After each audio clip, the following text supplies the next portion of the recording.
इटगावच्या ग्रामसभेत विविध विषयांवर राडा, पोलीस बंदोबस्तात ग्रामसभा तहकूब, ग्रामसेवकच अनुपस्थिती. वर्षभरापासून ग्रामपंचायत बरखास्त, जुन्या सरपंचांची प्रशासक म्हणून नियुक्ती.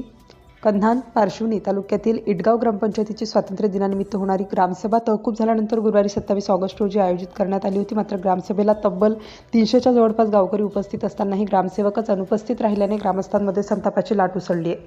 ग्रामसभेच्या आयोजनावरून आणि विविध प्रश्नांवरून वातावरण तापल्याने पोलिसांच्या बंदोबस्तात ग्रामसभा तहकूब करण्यात आली. इटगाव ग्रामपंचायत गेल्या वर्षभरापासून बरखास्त आहे. ग्रामपंचायतीचा कारभार पाहण्यासाठी प्रशासनाचे माजी सरपंचांचीच प्रशासक म्हणून नियुक्ती करण्यात आली आहे. त्यामुळे ग्रामपंचायतीच्या कारभाराबाबत गावकऱ्यांमध्ये आधीपासूनच विविध प्रश्न उपस्थित होत आहेत. अशातच स्वातंत्र्य दिनाची ग्रामसभा तहकूब झाल्यानंतर ती 27 ऑगस्ट रोजी घेण्याचे निश्चित करण्यात आले आहे. सुमारे 300 ग्रामस्थ ग्रामसभेला उपस्थित असल्याने अनेक प्रलंबित प्रश्नांवर चर्चा होण्याची अपेक्षा होती. गावातील विकासकामे, ग्रामपंचायतीचा कारभार, विविध योजनांची अंमलबजावणी तसेच ग्रामस्थांच्या अडचणी यासह अनेक विषय ग्रामसभेत मांडण्यात येणार असल्याचे उपस्थित ग्रामस्थांनी सांगितले. आधीच पोलिसांना माहिती, ग्रामसभेदरम्यान वादाची शक्यता असल्याची माहिती पोलिसांना आधीच मिळाली होती.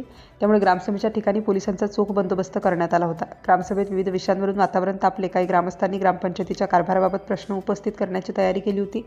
मात्र ग्रामसेवकाच्या अनुपस्थितीमुळे ग्रामसभा सुरळीतपणे पार पाडण्याबाबत प्रश्न निर्माण झाला. परिस्थिती चिघळण्याची शक्यता लक्षात घेऊन पोलिसांनी हस्तक्षेप केला. वर्षभरापासून ग्रामपंचायत बरखास्त. इटगाव ग्रामपंचायत बरखास्त होऊन वर्षभराचा कालावधी उलटलाय. या काळात प्रशासकाच्या माध्यमातून ग्रामपंचायतीचा कारभार सुरू आहे. निवडून आलेली ग्रामपंचायत अस्तित्वात नसल्याने ग्रामस्थांच्या स्थानिक प्रश्नांवर निर्णय घेण्याच्या प्रक्रियेबाबतही नाराजी व्यक्त होत आहे. त्यामुळे ग्रामसभा हा गावकऱ्यांसाठी आपले प्रश्न मांडण्याचा महत्त्वाचा मंच असताना त्यातही संबंधित अधिकारी अनुपस्थित राहिल्याने ग्रामस्थांमध्ये असंतोष निर्माण झाला. दरम्यान ग्रामसभा तहकूब झाल्यानंतर आता पुढील ग्रामसभा कधी आणि कोणत्या पद्धतीने घेण्यात येणार, तसेच ग्रामसेवकाच्या अनुपस्थितीबाबत प्रशासन काय भूमिका घेणार याकडे इटगाव ग्रामस्थांचे लक्ष लागले आहे. कन्हान शहर प्रतिनिधी, सिटी इंडिया न्यूजसाठी मनीषा दिलीप मेश्राम.